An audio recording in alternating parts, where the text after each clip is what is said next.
Now you might be wondering why my Anthurium Pallidiflorum is being held together with sellotape, and all I'm going to say is that caring for the plant, knowing how to care for the plant, and being careful with the plant are two very different things. Hello everyone, I really hope you're doing well today.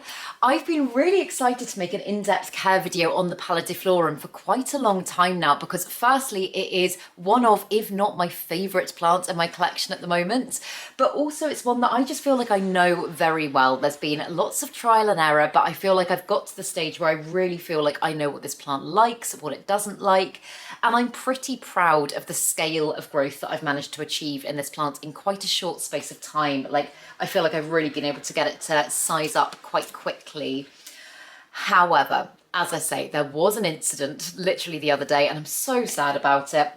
I won't bore you with all of the long details of it, but basically I got home, I was looking at my plants, checking them over, I picked this one up, had a look at it, was like, oh, it's beautiful, put it back on the shelf that I thought was secure, and you can guess what happened next. I just heard an almighty crash, and because this plant has got so big now and it's very forward heavy, it just came crashing off the top shelf.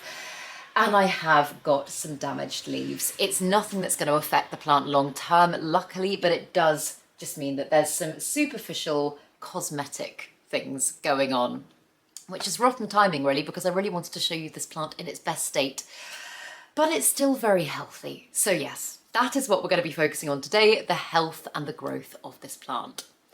But first, if you're new here, hi, my name's Claire and this is Yoli. I make videos all about houseplant care, sharing tips and tricks I've learnt over the years to help keep your plants happy and healthy. And yeah, as I say, this plant is my absolute pride and joy at the moment. I love it so much. So I hope you find this video useful and I hope you enjoy it. Let's get into it.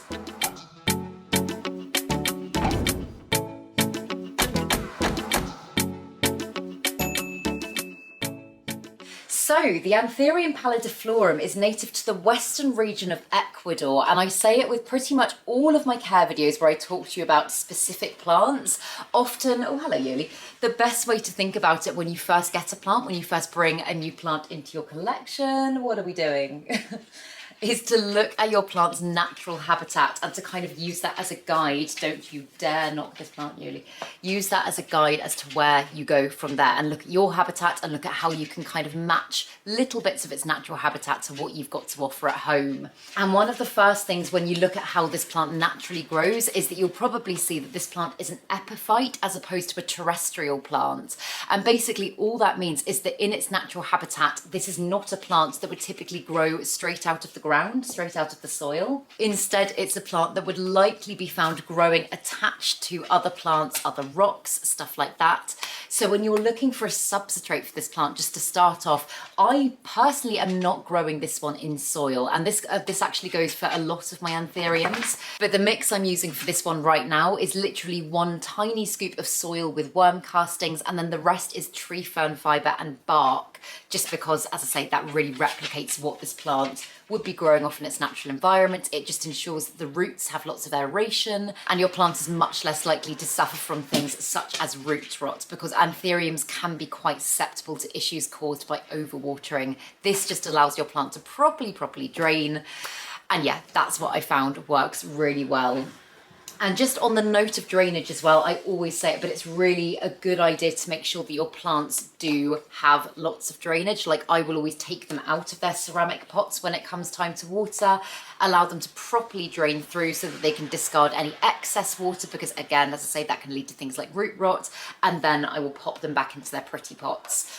And for anthuriums as well, I find that these types of pots work really well. This is a tower pot that I think you can get on Amazon. You can also get, I mean, loads of houseplant shops nowadays where they sell plant supplies do sell these pots, but I will link where I get mine from down below. And you might be able to notice as well, I've put a little collar. When I say collar, this is actually just the top of a milkshake cup, but I've put that on top of the plant and I could extend that now. I did that when the plant was really quite young. And basically the reason that I did that is I put it on with sphagnum moss to encourage aerial roots to kind of kick into action and start putting out into the moss.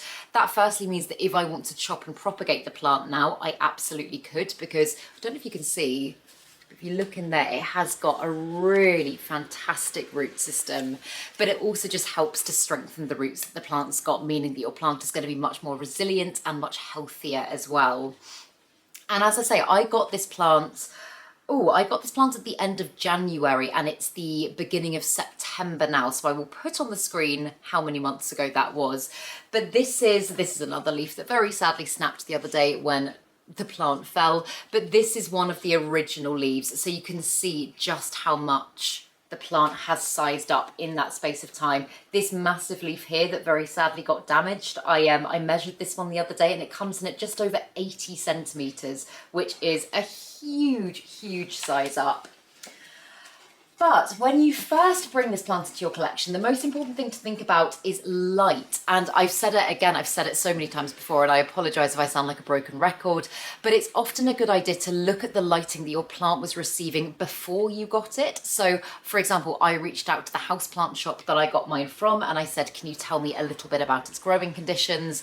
She just kind of said to me, bright indirect light. So I kept it about 2 meters back from my south-facing window for the first week and a half of owning it. I was like, I'm going to just attempt to keep its conditions as similar as possible so that the plant can slowly acclimate to my new space, because often issues with plants happen literally within the first month of you owning them, because that is like the biggest adjustment period they're going to have to go through.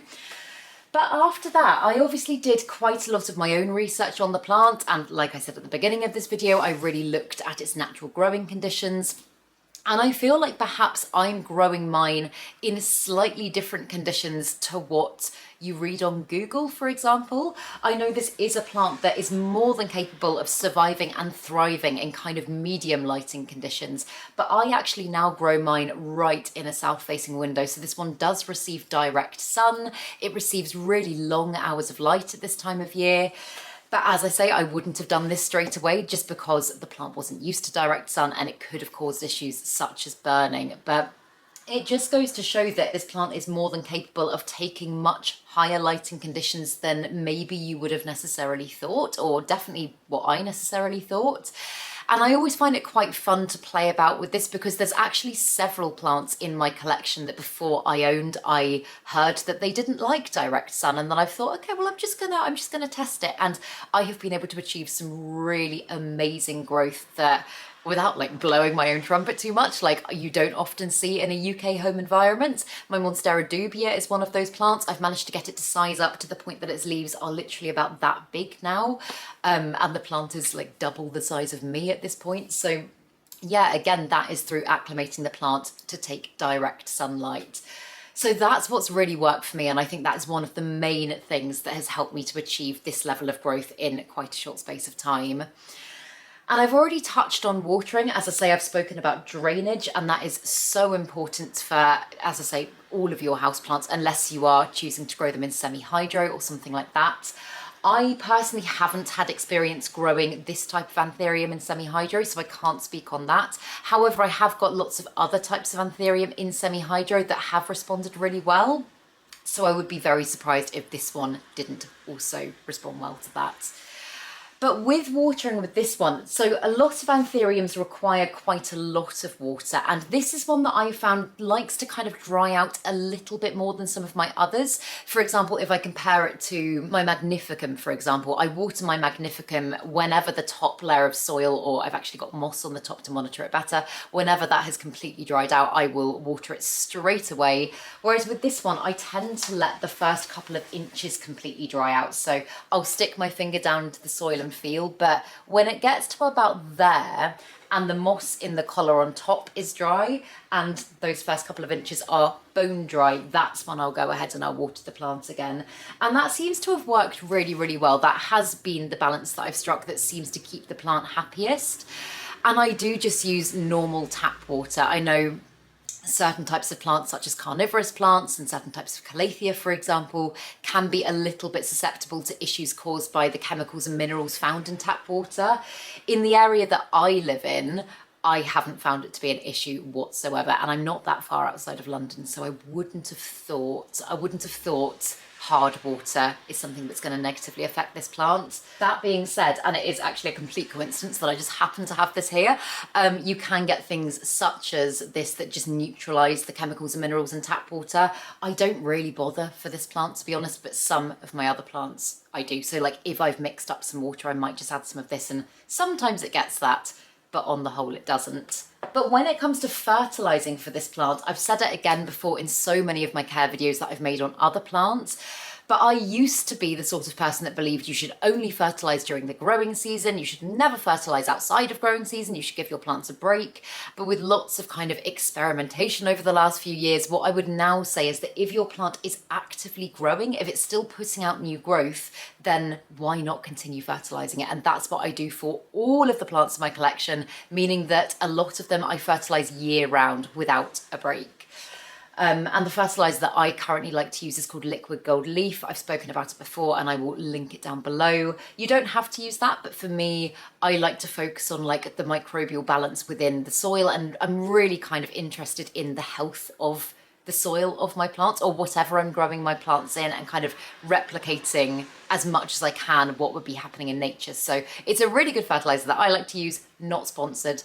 But yeah, the one thing I will say is that if you haven't fertilised your plant before and you've had it for a little while, don't jump in with a full whack of fertiliser to start with. Kind of ease your plants into fertilising, because sometimes if they're not used to a load of nutrients, and for example, they've been living in a very low nutrient substrate, sometimes having like all of the nutrients at once can be a little bit much for them. So what I would do for example, if I got a plant that was living in very old soil and I wasn't sure if it had ever been fertilised, I would probably start with like half of what it says on the bottle, and I would see how it responded, and assuming things were good, then I would gradually increase it until I reached my desired dosage.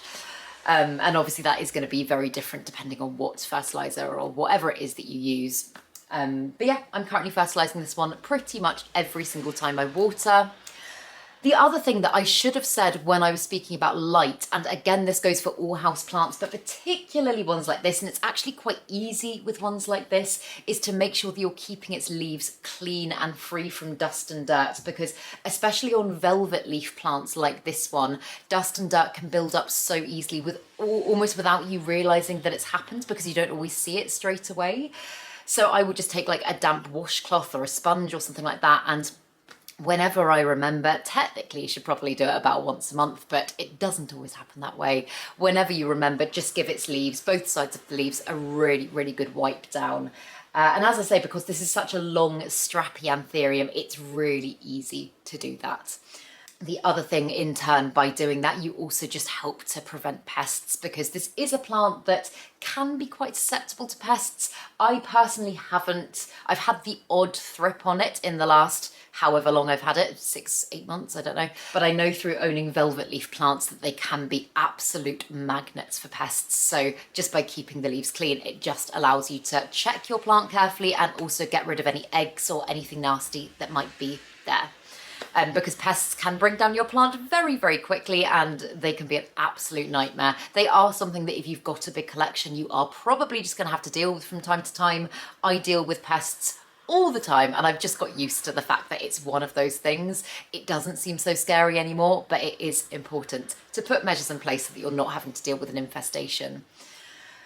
And then when it comes to temperature, so again, looking at this plant's natural environment, it would suggest that this plant can cope okay in slightly lower levels of temperature. I would say anywhere between like 18 and 28 degrees would be optimum.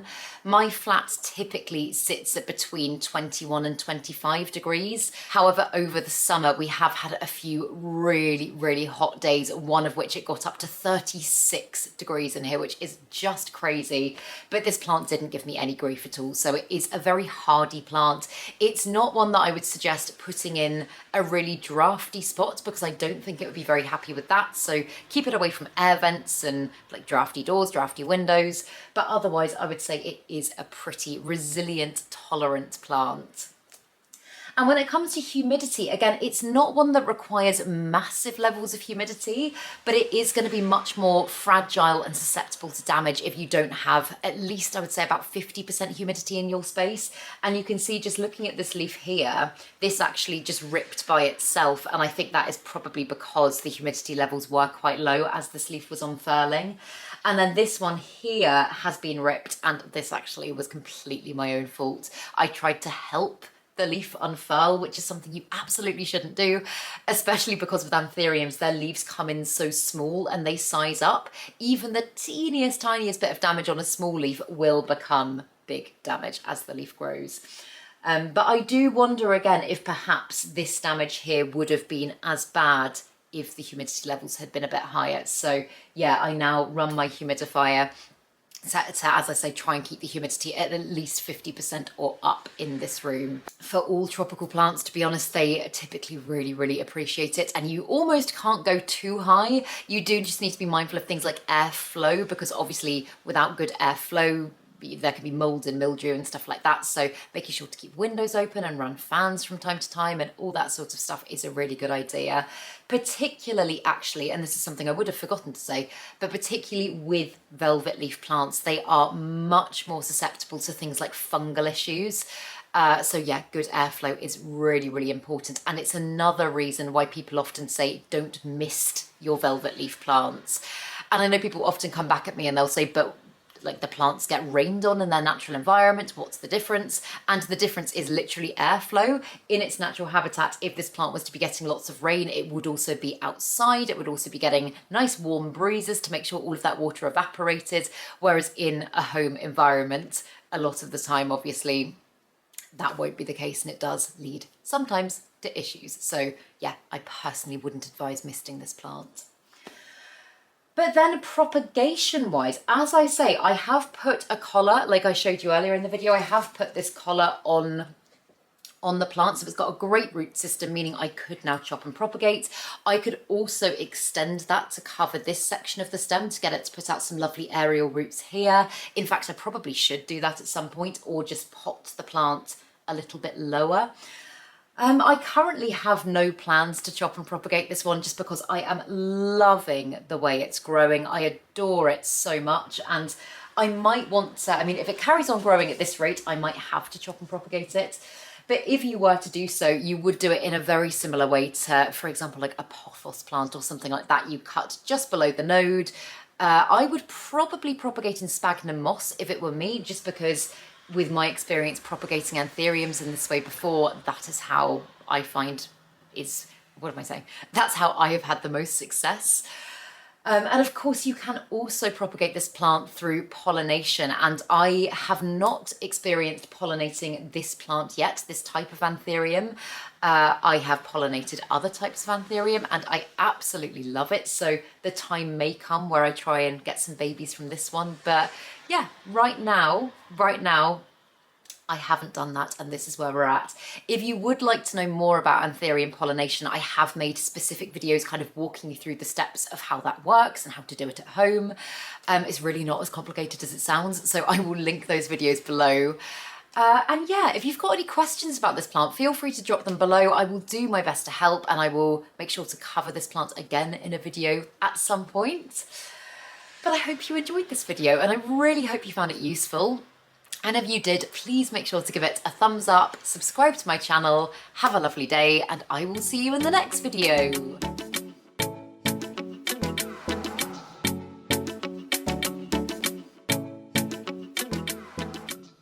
Stay sexy, plant lovers.